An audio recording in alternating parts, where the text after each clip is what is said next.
Hello, and thank you for signing up and attending our spring cleaning webinar. My name is Anji, and I'm very happy to speak with all of y'all today. I'm going to give y'all just a couple of more minutes in case we have any attendees who are just running a couple of minutes late. And then so we'll start in about 2 minutes.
Just a couple of more seconds, and we're going to see if anybody else is going to log in with us.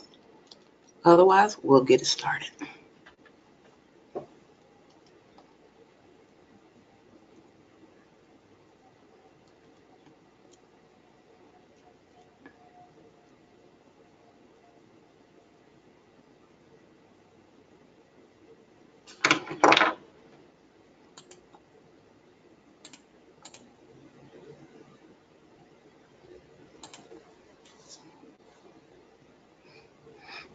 All right, well, let's get things started. Again, I want to say thank you for taking the time to attend this webinar about spring cleaning. This is just a overview of how to clean up your Akada software. If you've been using our program for a couple of years, there may be areas that can be cleaned up per se. So we're going to go over that. We're going to talk about inactivating accounts and students, how to filter out your transactions list underneath the accounts details. We're going to talk about your charge codes and your class defaults. We're also going to talk about how to manage your session drop-down list within the program. I will open up the floor at the end of our webinar for any questions about spring cleaning or any other subjects you would like to talk about for a couple of minutes, okay? So if everybody's ready. Now, I hope that we're all logged into the Akada program, so that way you can pull it up on your screen if you would like, or you can follow along with me.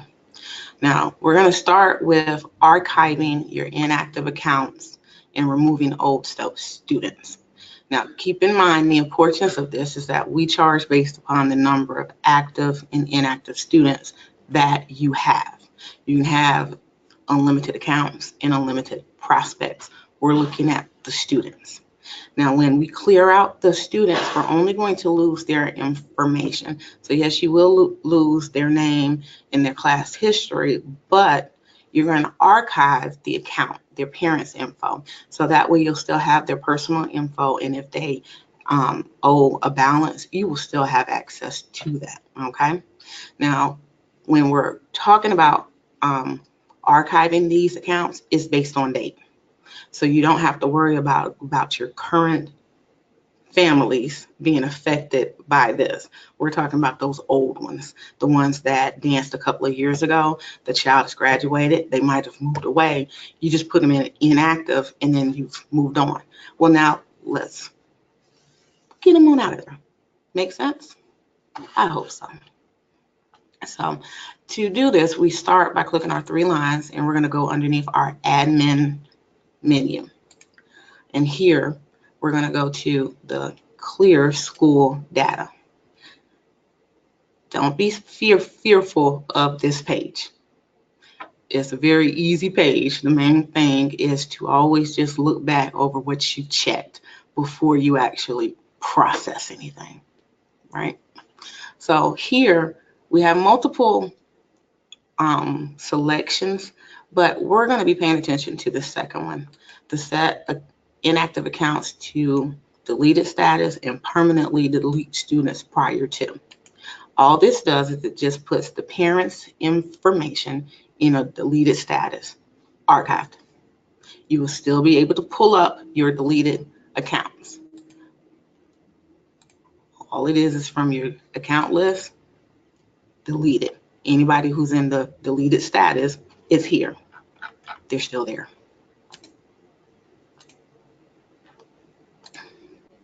It's going to be the student's information that we're going to drop off. Now, the account inactive date. The account inactive date is whatever date was entered in when you inactivated the account. If you have not inactivated students at this point, could you just send me a little note so I can make sure everybody's familiar with that process? You probably have, but if you haven't, we can talk about that too. But when you inactivate the account and the student, you do have to put in a date. And all this option does is just looks through the files and says anybody who has this inactive date and prior to it, we're going to clear them out. So once we enter in our date, and we always work past to present. So it's 2019. I may start January of 2016. This means that anybody in 2015 and back is going to be cleared out from January the 1st to 2016 and backwards. And once I enter in my date, I want to make sure that I click outside the box. So that way I can see over here with my number of accounts and number of students, how many I'm going to be affecting. So here would be 2 accounts that are going to be put in deleted status, and we're going to be losing a student, 1 student. Another reason why this is also important is that if your student numbers are getting high, meaning you're about to hit your max amount of students you can have. So if that's 250 and you're looking at it and you're realizing, okay, I've got 230 active and inactive students, that leaves you room for 20 new students. Well, we're coming up on a new session. Summer's coming, fall is coming. We're starting to see those plans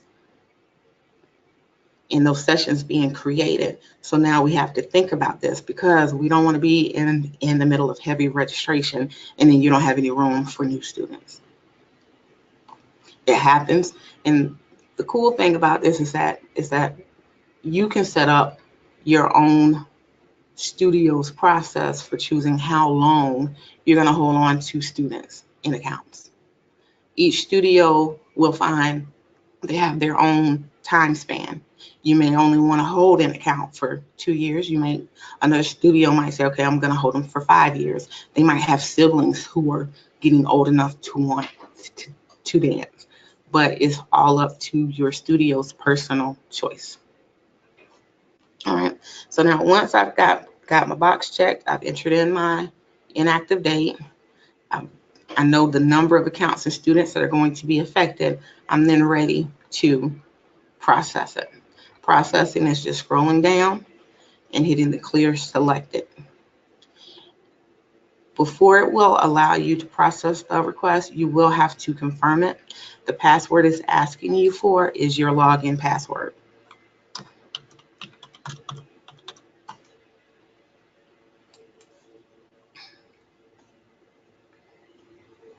Once it's been cleared, you will see at the bottom a data cleared successfully.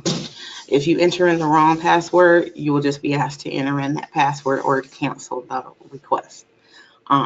Depending upon how many accounts and students appear in your number of students and number of account box, you may want to run the dates twice just to ensure that the program does not timeout on you, and that way it clears all of those out.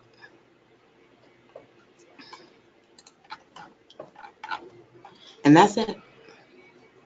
You have inactivated accounts. Put those, you've taken the inactive accounts, made them to deleted status, and you've cleared out students, which frees up space for you to add new ones.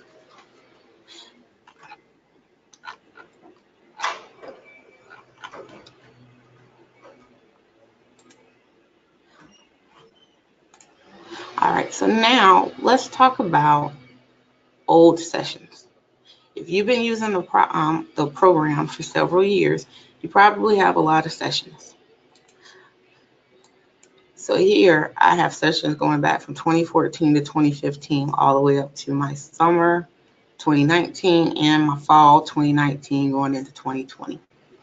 Now, I may not want to see all of these in my session dropdown. You can manage it and you can remove them. You're not deleting the session, you're just going to archive it.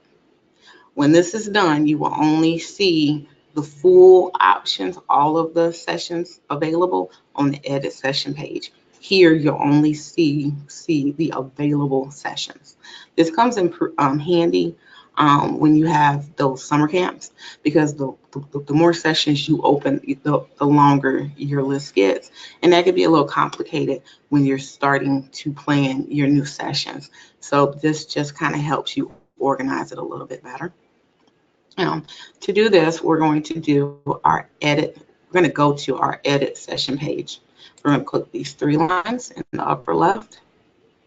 We're going to click the arrow beside session management, and we're going to go to edit session. Now here, we're going to select in our session drop down what session we're talking about. And see, actually, 2014 to 2015. All right. In this drop down, once I have it selected, the only thing I have to do at this point is check this all sessions list button. When this is unchecked, it means that the 2014-2015 session will no longer appear in my drop downs. So after I uncheck the box, we're going to update session. I get my pop-up that has been done. I'm going to hit OK. And then to check this, I'm going to go to my class tabs page and see here it is gone. You do that for any session you no longer want to appear in the dropdown.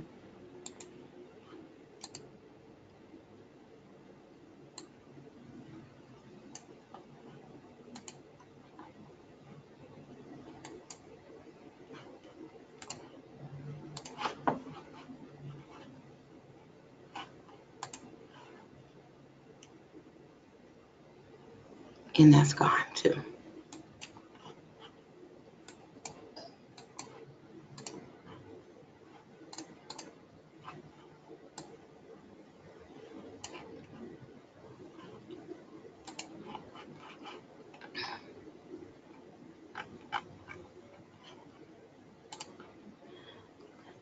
Now, our next part of spring cleaning would be your class defaults. Class defaults normally were set up when you first started using a program, as far as setting up your class levels, classroom, and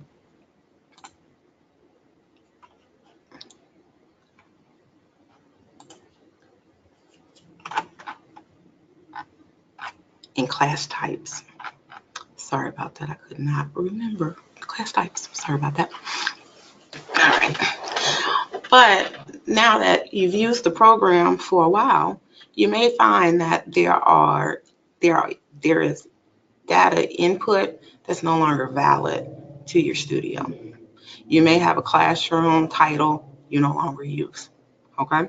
So you may say, I want to clear this out.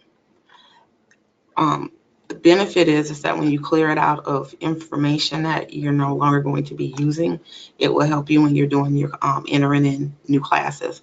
Those drop boxes will be reduced. So anything you're no longer using, we're not going to call it a deletion. We're going to call it a reassignment. Because if you've already used it in the program once, we can't just delete it out. We got to replace it with something. So we just call that a reassignment. Reassignment takes place on several of your settings if you want to delete something, okay? But for this one, we're just going to talk about the class defaults in those reassignments. All right, so here, let's look at my classroom list. I have my ballet for tots room, beginner's ballet, intermediate ballet. Now keep in mind, I do have a imaginary studio, so I have several classrooms. But regardless of how many classrooms your studio has, if you have any that you created an entry for, but you're no longer using, it's time to let it go. So what we're going to do is we're going to hit my delete. If you get this pop-up, this classroom is currently in use. It's basically the program telling you you've used this selection in your current session. So at this point you may say, I'm just going to leave it until I do another session, which is fine. Or you may say, no, I'm going to reassign it right now. I want it gone. So in this case, we're going to reassign it. And reassignment is just selecting the new classroom. So my 44B, I'm now going to consider that to be classroom 4. And I'm going to delete and reassign the room. And that's all I have to do. For any space or classroom, you're going to just hit delete and reassign it if necessary. If the classroom entry has not been used on your classes list, then you can just do an automatic delete. You won't have to reassign it. Reassign it. You only have to reassign it if it was selected when you were entering it in a class.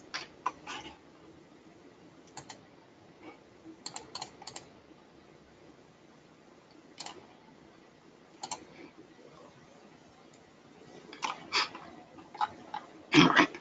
Class types. You may have entered in several class types when you started working with the program or as you created other new sessions. Just like with the classrooms, if you find that your list is long and you're no longer using these anymore, then you can reassign them, okay? And again, it's the same as with the reassignment with the classrooms. It's just that it was used at one point and the system just has to update with the new info, okay? You can also change how this list is listed. So if you have a preference in the order you want your list to be in, you can use your move up and move down, and you can alter your list.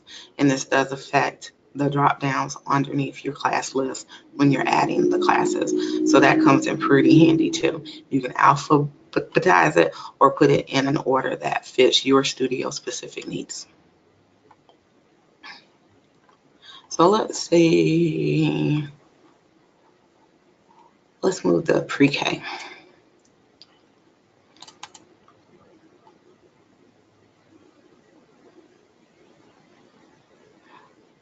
Let's put that into the 1 day. And we're going to move the test to summer camp.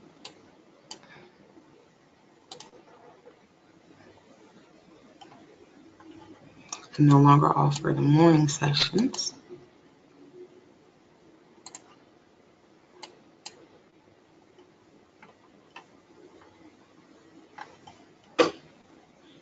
And again, any entries you no longer use are the ones we're speaking in reference of. That you can delete or reassign. If it is an entry you're going to use frequently, then keep it and possibly move it up on your list. And again, you can manage this list to look whichever way you want it to look, okay? You can quickly add it to update and add your descriptions if you would like.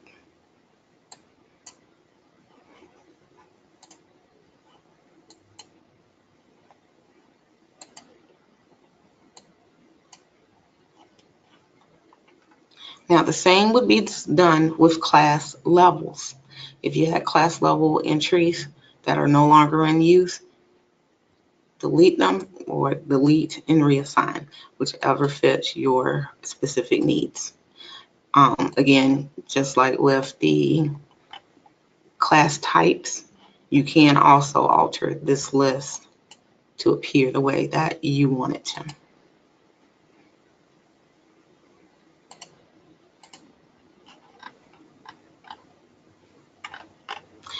Now, also on this page, when you make a change, it's automatic except for the class conflict.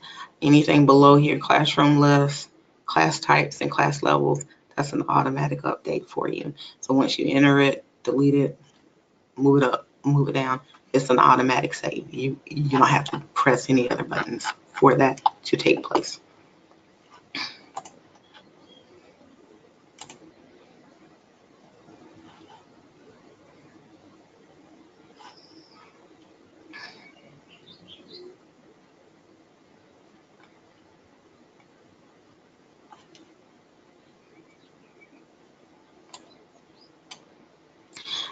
All right, now let's talk about discounts.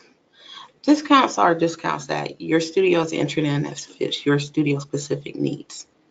Now, the thing about the discounts is that when they are applied to an account or student, it carries over session by session by session. So if you mark them, so if they started dancing with you in 2017 and you mark them for a multiple student discount, then that discount will remain with them as they continue to take classes unless you take it off. This is why I wanted to talk about this in the spring cleaning, because a lot of studios are not aware of that. So it is a very important portion of spring cleaning, because you want to make sure that the discounts you have applied to accounts and students are accurate. Otherwise, you may have somebody who's getting a discount that is no longer eligible for it, and you're missing out on money. Okay, so the first thing we want to do once we go to our discounts page is we want to run a discount report. We need to know who all has discounts. Now, you can break it down to school discounts, which will cover everybody, or you can do it for specific, your account discounts and your student discounts. If you change it over to the account or student discounts, it will ask you what status you want to look at. So in case you have any inactive folks that may be coming back at a later time and you want to review their discounts, you can still pull a report on them. Now I'm just going to pull a school discount, and I want to make sure I include accounts and students. And then I'm going to export to PDF.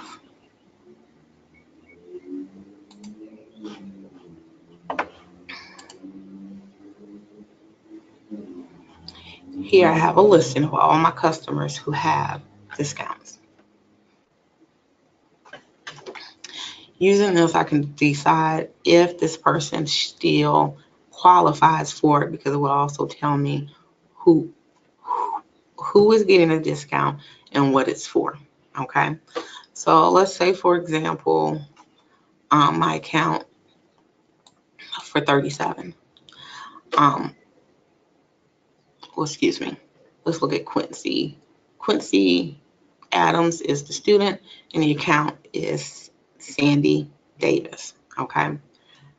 Right now, he gets a male discount. No, excuse me. Yeah, he's getting a male student discount, which is 50%. But let us say that that is not a discount that I no longer offer.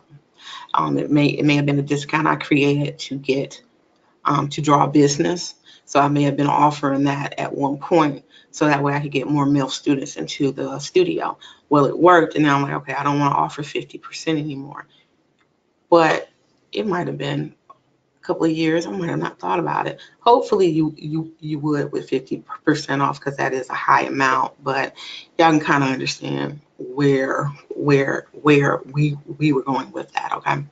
So let's say that Quincy is no longer dancing at this time. This lets me know that I need to make sure that I take that discount off. Now, the cool thing about this report is you can pull it at any time, and you can do this at any time. But I always like to encourage studios to kind of do this before you start your upcoming enrollment, when you have even more students coming in, so that way it can kind of lessen the load before the bulk of registration headaches start. Okay. Now, once I have discovered that I have people who are getting a discount that should no longer get it, I can either go to their specific accounts and remove it, or if it's a discount that I am no longer going to offer anymore, I can just delete it directly from this page. I don't have to go individually and take it off and then delete it. If you delete a discount from this page, it is deleted off of the accounts, okay? And you get a pop-up message advising you.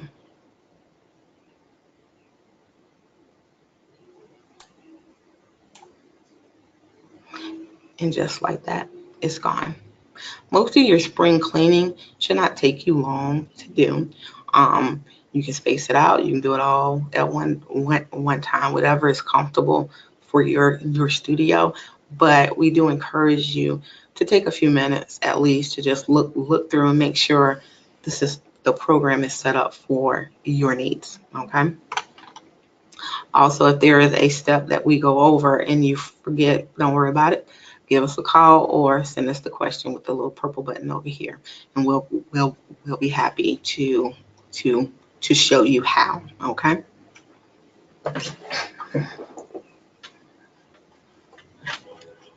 Now, from discounts, we're going to go to group codes, because group codes are like discounts. Once you apply them to an account or student, it carries over unless you remove them from that group. Now, here you've got a few ways you can do this. I would always encourage you to run a report first. The group reports are found underneath your student and account reports, though, and actually underneath your account reports. I'm sorry about that. And basically, from the reports, account reports tab, we're just going to highlight all of our reports, our groups, because I want to see everybody. If you have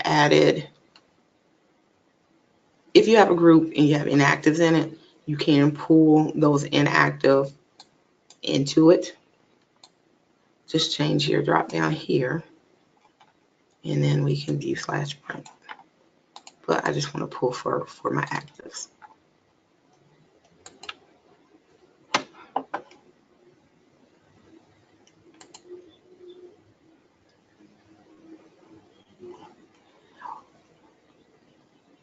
Each group is broken down with a listing of who's in it.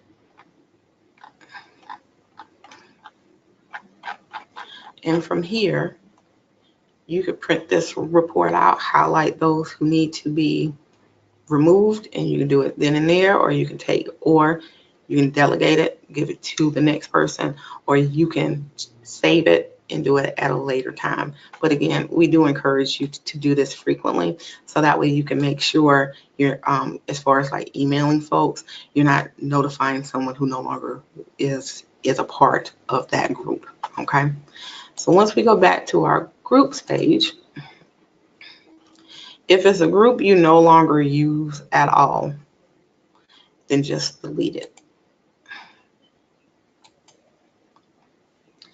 If it is a group you use frequently, but it's going to be changing, we just want to make sure that we pull it by either the students or the accounts, clicking on either one. And then here I get a listing of everybody who's in it. I just locate their name and hit remove.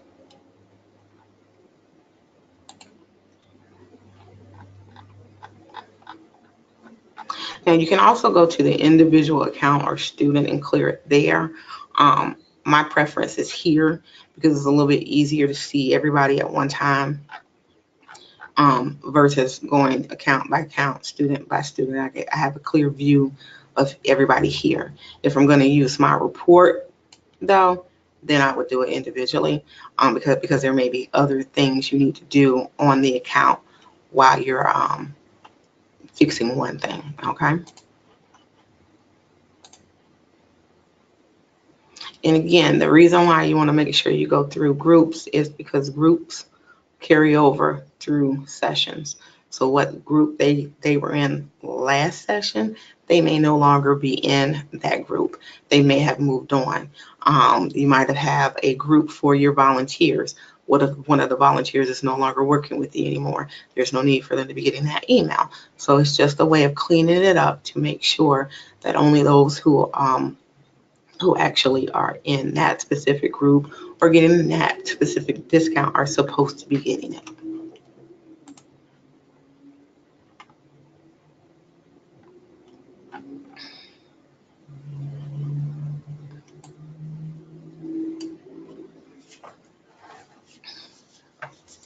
All right, let's talk about our charge codes, okay?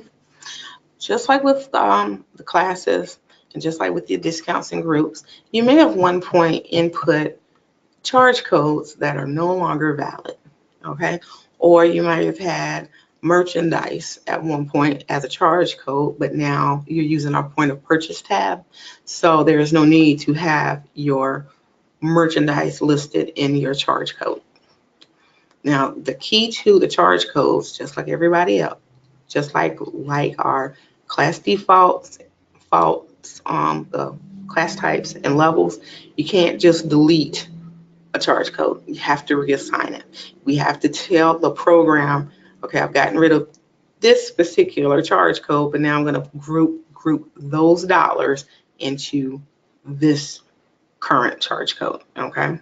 So for example, I have a t-shirt charge code, okay? I entered this in because at that point I was not using the point of purchase, but now I am. So I don't need this over here making my charge code list longer. The longer your charge code list, there is more of a possibility of someone selecting the wrong charge code when you're creating charges either individually or for the bunch. This is basically just a cleaning up of it, okay? So now that I'm no longer using my t-shirt charge code, I need to tell the system first what to do with it. So I'm going to say that any old charge codes tied to t-shirts, I'm going to put them into my miscellaneous charge code. I want all of those dollars counted as miscellaneous instead now. So I'm going to hit my delete. Well, wait a minute, excuse me. I want to reassign it first. Select my new charge code.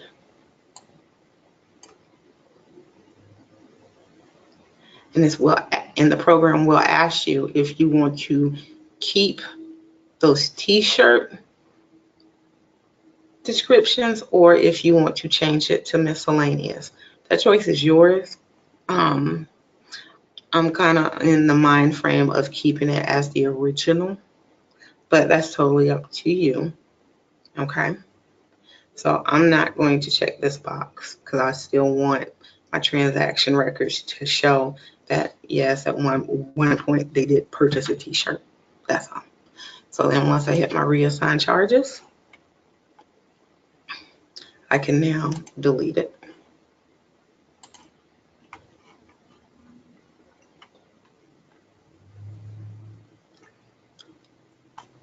And again, we want to do this for any charge code that we know we are no longer going to be using.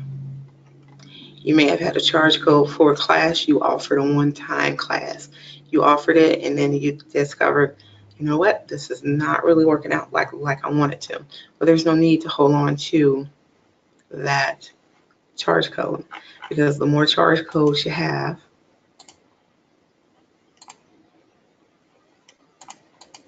the longer this list gets.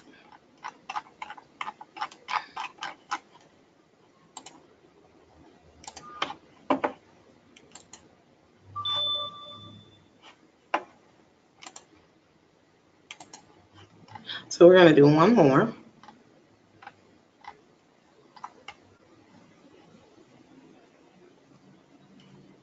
I'm going to get rid of my test, okay? So I'm going to reassign it first. Again, I'm just going to use the miscellaneous. But again, for each studio, what you assign it to will be up to your studio, okay? You don't have to pick miscellaneous. All right, and because it was a test charge, I don't want test charge to appear on the transactions list. I'm just going to check the box and it'll update all the test charge descriptions to just show miscellaneous.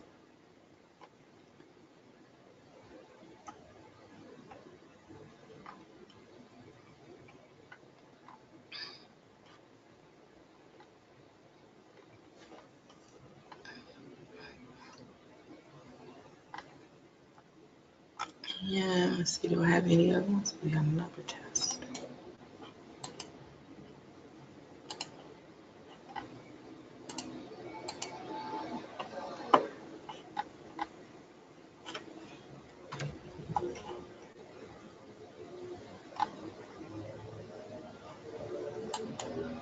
Now we can delete it.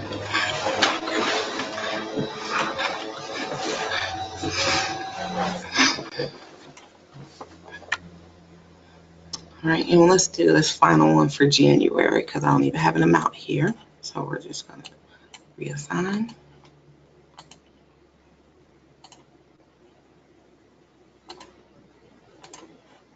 And delete.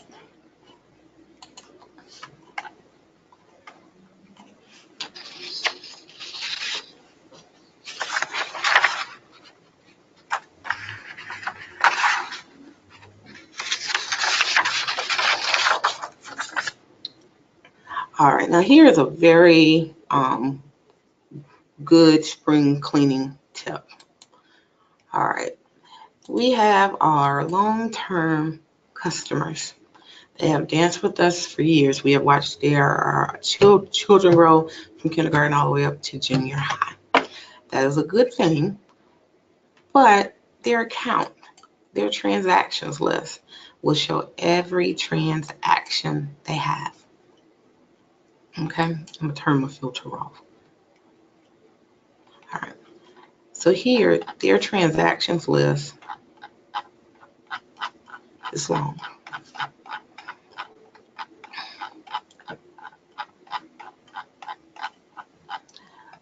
We could be all day scrolling, okay? So we're gonna stop right there. The point of this is that you can filter transactions out. I say filter versus delete. I do not encourage anyone to delete transactions because when you delete transactions, it does affect your financial reports. Once deleted, it's no longer counted. So I say instead filter. Filter just means you're going to hide them away. You still view them at any time. By just a quick turn on, turn off.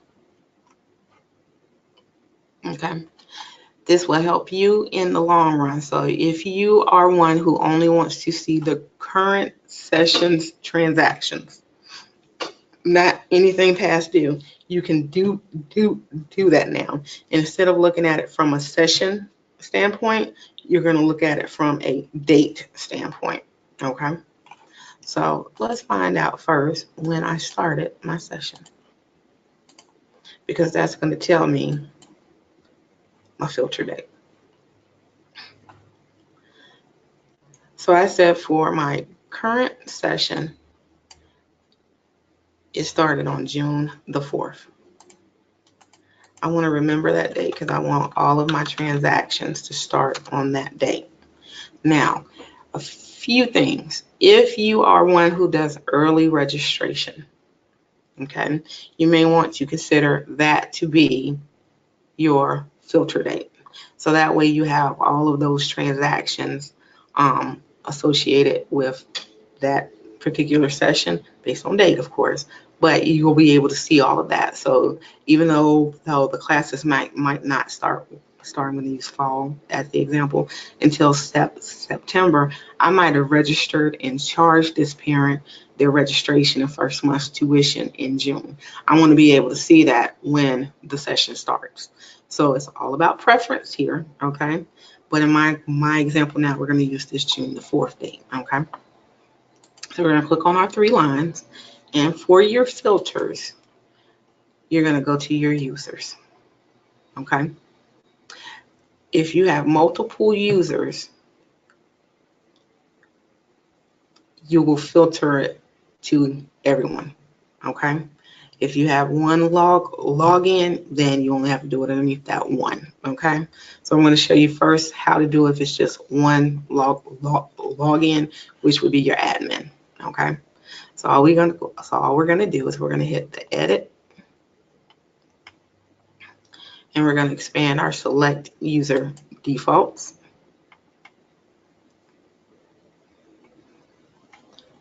And then I'm going to enter in my start date. And this is actually the bottom of your transactions list, because the transactions list will start from this entered in date and then work its way forward, okay? So here we're going to put in our June 4th, 2018. We will not specify an end date. We do not specify an end date, so that way all new entries are listed on your transactions page. So we're just going to enter in the start date, and then we're going to update user.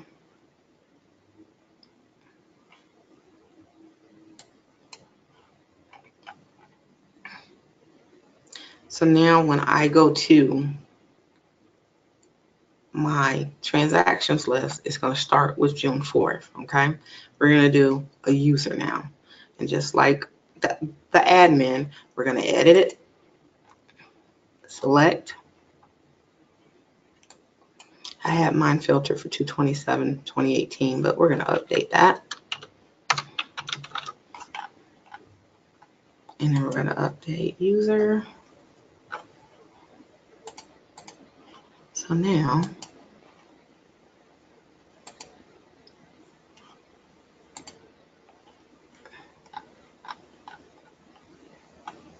I'm only seeing charges from, the transactions list will now only reflect transactions from June 4th and on. Let's scroll in. Now, at any point, if the parent has a question about a charge, refund, credit, whatever it is, that is before my June 4th date, to turn off the filter, I'm just going to click on filter by date. And that way the filter is off, and I can see past my June 4th, 2018 date. So again, if you want your transactions list to reflect your current session's transactions, just filter it by date.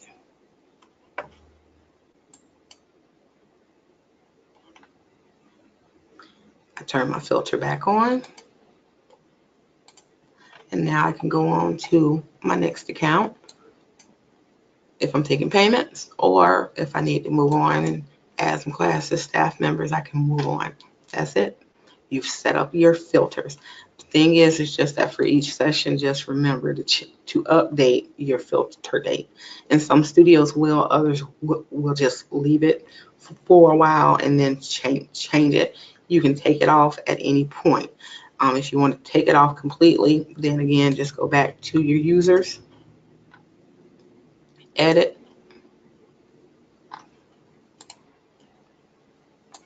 and take out your date and update.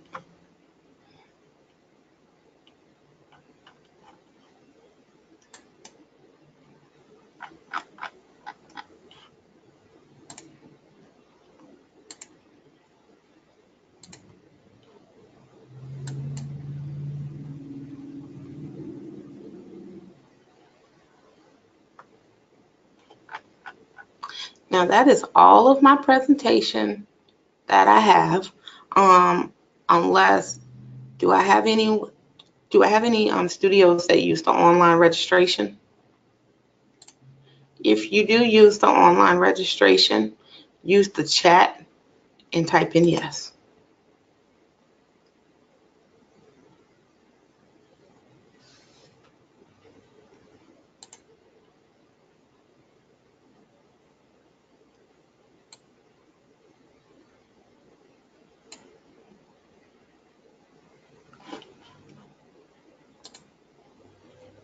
All right, thank you. Okay, I have one user, so we're going to talk about this here. All right, for our online registration users, spring cleaning is just clearing out sessions that online registration was offered for, but the registration was not processed, okay?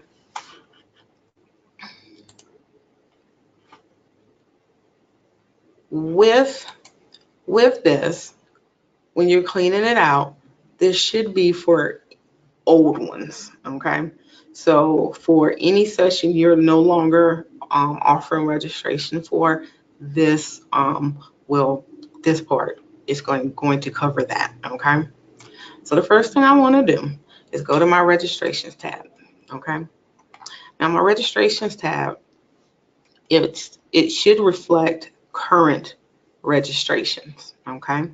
So all of these are going to be for my 2018-2019 location, or either my summer, because in my imaginary studio, I'm doing my summer registration, okay?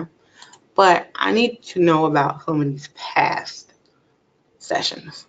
So using my session drop down, I'm going to select one, and I'm going to print view order of registrations, just so I can see who's still floating out there, okay? So I've got a few people on here: Johnny Sanders, Jill Watson, and Brett Stuckey. They have a registration that is still holding for my 2016-2017. Now, these might be prospect accounts or incomplete registrations. Prospect is someone who signed up, but didn't necessarily sign up for any classes. They entered their info, but they didn't list a student, something like that.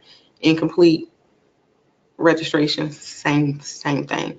They may have entered in a student, but they didn't select any classes. So I may have just said, I'm going to come back to it and forgotten about it. Or you got busy. Things happen. We get it. So now let's take a moment and clear it out, okay? Now, for the most part, because I'm in an imaginary studio, mine's going to be a little different, okay? Because I recognize these accounts on my side, okay? So we're going to look at Brett Stuckey's account, okay? So from my report, got a lot of Brett Stuckey's in here.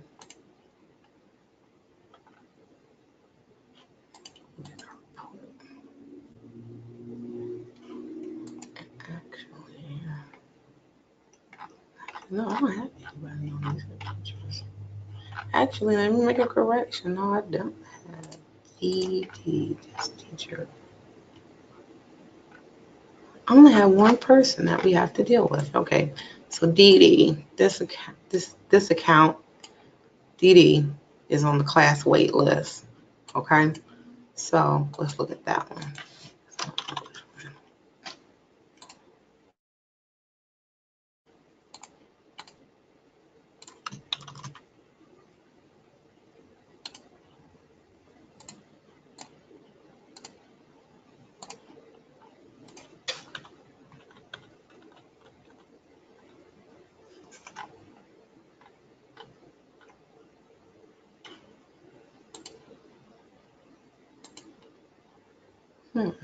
One moment.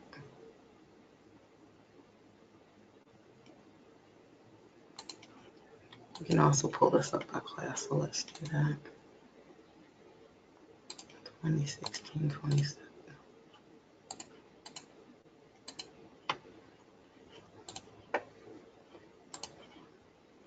One moment while I get this together.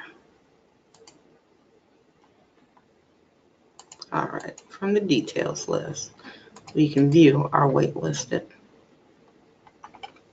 Okay, I do apologize for that example. It was a little rough, so I do apologize. So from our list, I can see that I have my one person who's still sitting, waiting on the class wait list. I want to clear them out. So I'm going to go to the class for that particular session, and then I'm just going to remove it. Once I remove it, that also removes them off of my registration listing. I don't have to search for them anymore. It automatically removes them. All right, so let's do a more current session. I don't think I have any in here though.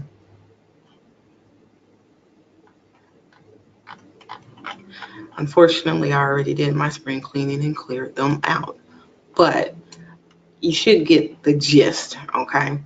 If you can go through these, any that appear in your registrations received.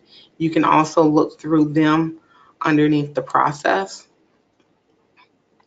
and scroll down, and then you will see what classes they've selected, okay? And you can easily flip through to see if there is anything pending for that particular account.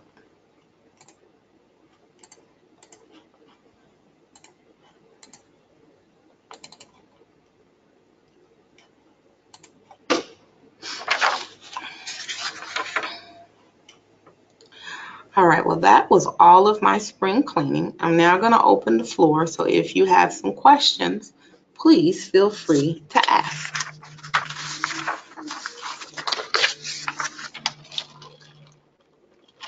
Excuse me.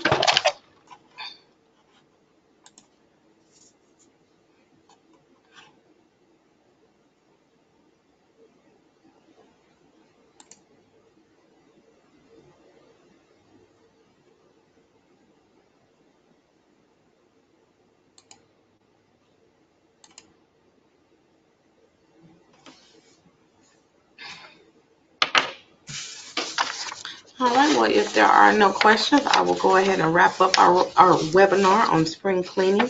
I do say thank you for taking the time to participate. Thank you.